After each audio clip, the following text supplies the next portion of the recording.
Assalamu alaikum.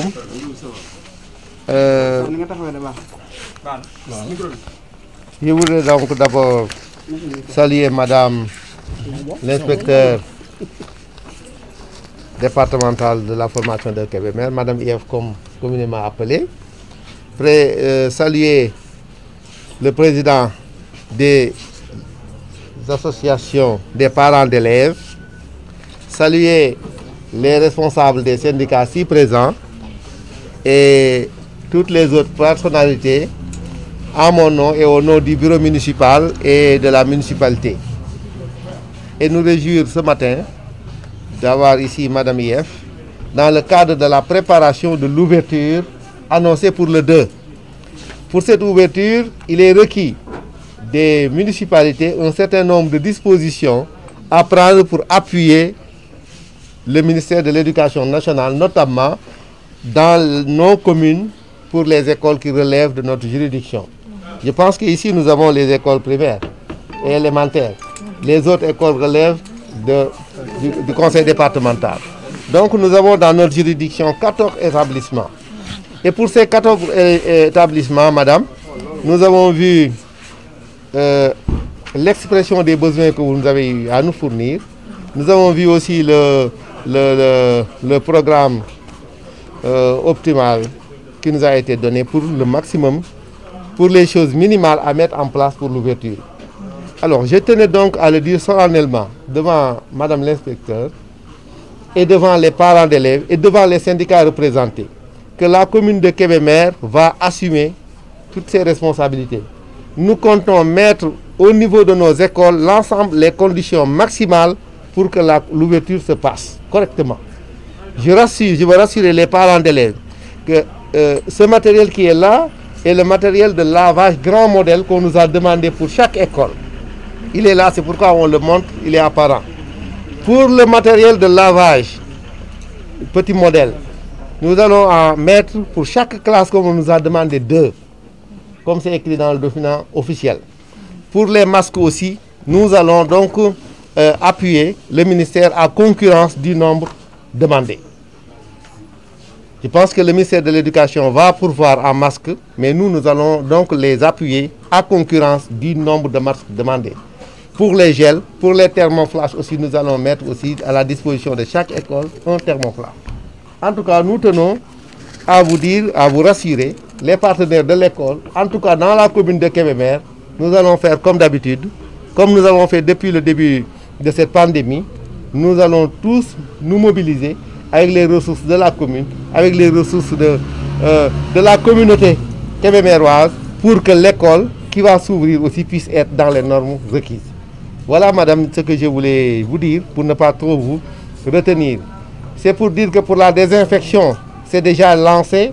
Vous connaissez déjà le calendrier. Toutes les écoles seront désinfectées avant dimanche, Inch'Allah. Le matériel aussi sera déployé. En tout cas, les enseignants trouveront sur place tout ce qu'il faut, toutes les normes requises. Assalamu alaikum. Je madame l'inspectrice, madame IF, président parents d'élèves, association des parents d'élèves, responsable syndicat yi fi nek yépp ci sama tour ak ci touru bureau municipal, touru conseil municipal ak touru wa Kébémer yépp. Di wax ni dañu dajé tay ji pour nek ci taxawayu ubbi école yi. École yi ñi ngi wara ubbi le 2 moy semaine talata inshallah. Té am norme yo xamni dañu ni waruta manki ci école yi pour ñu ubbi ko. Manam laxasukaayu loxo yu mag yi, laxasukaayu yu ndaw yi, masque yi pour élèves yi ak pour enseignants yi, gel yi ak thermoflash yi. Mo bëgg assurer parents d'élèves yi, bëgg rassurer syndicats yi, bëgg rassurer madame l'inspectrice que inshallah rabbi municipalité de Kébémer dana taxaw taxawayam bi mu taxawolon dajalé déwéma ku Dakaram bolé li nga xamni ci mom lañu am ci communauté bi pour que sunu doom yi mëna dem ci école yi fekk fi condition yi nga xamni ci mom le ministère bi wax d'accord ci ak syndicats yi d'accord ci ak parents d'élèves yi pour que école yi mëna ubbi. En tout cas xawma fan wante commune Kébémer bu soobé yalla dana nu taxaw nanu taxawé won andando ñun ñëpp pour que école bi à talata bu ngeen démé ubbi ko diko ubbi fekk fa la ngeen fa wara fekk lépp. Laxasukaay yu mag yi nga xamni ci mom lañ waxon pour école bu nekk dafa wara am laxasukaay bu mag ñi ngi ni indi nañ ko. Yi mom danañ ko déployer. Yu ndaw yi tam mi ngi ci biir danañ ko yobbu. Saabu yi paré nañ ko. Kit yi ginaaw saabu yi moy gel yi. ak thermoflash yi lépp dana am bu soobee yàlla. bëgguñu daal am benn nemmat ci école yi dañoo bëgg suñu doom yi dem jàngi normal ñu ubbi école bi normal lépp lu nga xam ne si dañu ni moo fi war a nekk mu nekk fi ba nga xam ne si incha allahu rabbi que notre commune reste modèle comme elle a été depuis le début ni mu ko nekkee woon dëkk bi yëpp am seen taxawaay ci bépp mbir dëkk bi dana amaat incha allah taxawaay bu rëy bu dollu noonu ci école bi désinfection école yi lancé nañ ko déjà service d'hygiène war na koo tàmbali ba école yëpp danañ ko désinfecté incha allahu rabbi li ca des mooy matériel bi ñu ca war a yóbbu te lépp yemb na incha allahu rabbi ndax bu dee masques yi association des tailleurs yi nga xam si moo nekk ci dëkk bi ñooñu koy defaral ndax ñooñu defaral yëpp marché ah il y en a 6 ñoo nañ leen convoqué léegi ñu tàmbali ko bu ko defee lépp dana yemb daal incha allah dara du ci manqué loolu daal laa ni woon dinaa ko wax rek ci baamtuwaat ko di leen gërëm di leen sant jërë ngeen jëf. Monsieur le maire de la commune de Kébémer, Mesdames, Messieurs les membres du bureau municipal et du conseil municipal, Mesdames et Messieurs les représentants des syndicats d'enseignants, Monsieur le Président des parents d'élèves, nous sommes ravis et honorés d'assister à cette cérémonie de remise du matériel. Lequel matériel devra être mis en place dans les écoles afin d'apprêter et de préparer en tout cas la reprise du 2 juin.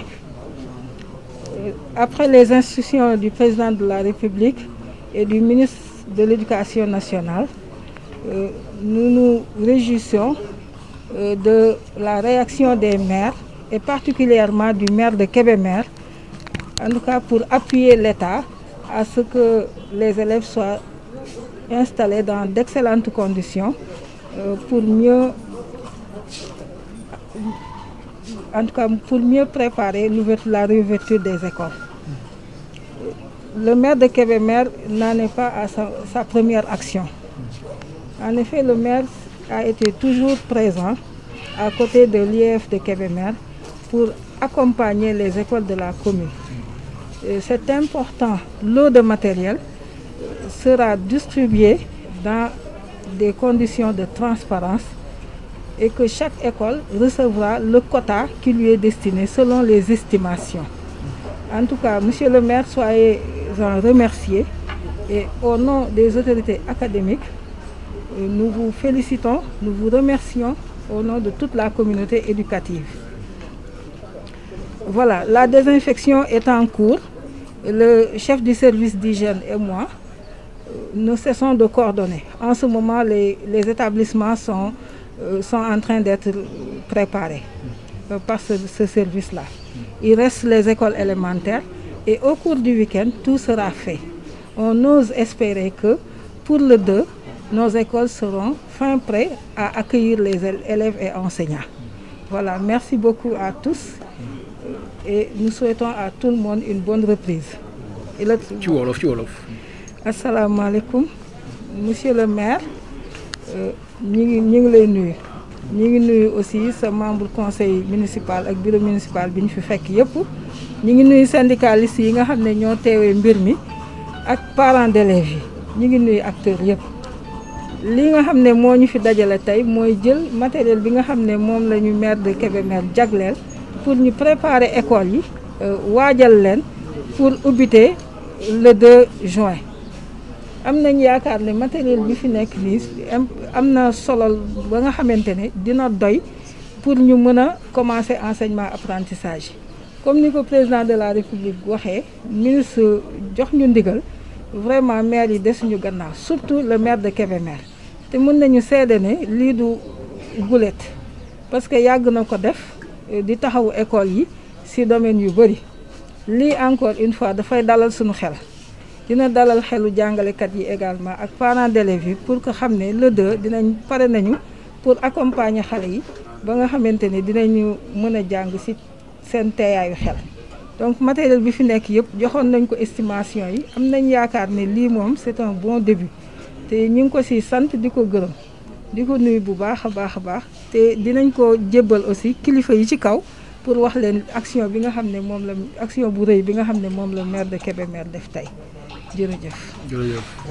moo jëlee action ay remise école bi ñu fas yéene ci delluwaat le 2 yow en tant que parent d'élève looy dégg sa moroomu waajur jàng xale. waaw ñun de vraiment amoon nañu ay inquiétudes parce que depuis bi ñu defee CDD bi ba léegi dañoo toog lu yàgg dégguñu suñu xel xaw a tey interpellé nañu préfet interpellé nañu IEF mais en tout cas nos inquiétudes se sont un peu dissipées suñu xel dal na. Nous sommes un peu soulagés parce que nous, en tant que représentants des parents d'élèves, li ñuy intéressé rek mooy intérêt élèves yi ci la ñu wax ba tey jii lii am ñun dañuy sant yàlla. Kébémer nag la commune de Kébémer a toujours été un modèle ni mu nekk toujours modèle tey jii wane na ko li ñu ko doon laaj daanaka bi mu waxee estimé li nga xam ne jël na ko dépassé na sax li nga xam ne loolu lañ ko doon laaj. kon duñu mën a def lu dul di ko gërëm di sant yàlla di wax parents d'élèves yi nag suñu xel dal na en tout cas li ñu doon tiit lépp yàlla dindi na ko et fa ngi nii teewee na ko matériel bi ñu ko doon laaj yëpp jënd na ko kon nag du ñu wax lu dul parents d'élèves yi ñoom itam nañu def un sacrifice fexe ba seen doom yi le 2 fexe ba xale yi fu ñëw jàng si incha allah. jërëjëf voilà Abdou Ba yow aussi nga fekkee action bi en tant que syndicaliste. noo gisee action bi maire def tey. wolof. Voilà, merci beaucoup Issa. damay profité di baalu ak ñëpp di nuyu ñëpp également di excuser aussi retard mi parce que dama amoon réunion aussi au lycée. damay wax également au nom effectivement des syndicats parce que ñun ñoo fi nekk SAEMS mais CELS-A mi ngi fi ak CELS ak yeneen syndicats yi CUSEMS ak yooyu quoi. donc de façon générale enseignants yi lañ fi waxal tamit quoi donc lii aussi doy dalal suñu xel rek. parce que lii bokk na ci mesures yi nga xam ni moom le protocole sanitaire bi wax c'est-à-dire ñu mettre à la disposition de tous les établissements un matériel n'est-ce pas boo xam ni la lavage des mains la ak ay gel ak yu demee noonu ay thermoflash donc lii bu fekkee monsieur le maire comme ni ko président waxee effectivement collectivités locales yi dañ ci war a dugal seen loxo démb au niveau de la région dem nañu effectivement le ministre a remis au gouverneur et à l'IA matériel bi nga xam ne ci état bi la jógee. li ci des nag collectivités locales yi ñoo koy joxe bi ñu déggee fële les collectivités locales les représentants des maires et cetera dañu ne woon Kébémer également xam naa moom it ci tànk yooyu lay nekk te effectivement lii dafay firndeel ni monsieur le maire keroog lu mu waxoon ci CDD ba parce que dafa waxoon nañu exprimer seen besoin après moom il va faire le reste donc lii dañ ko ci jaajëfal bu baax a baax di ko remercier bu baax a baax lii aussi day gën a dalal xelu jàngalekat yi parce que ñun lu ñu wax rek. mooy il faut que le matériel là moom bi nga xam ne moom la ñu wax ci protocole bi na disponible pour ñu mën a reprendre les enseignements apprentissage dans de bonnes conditions.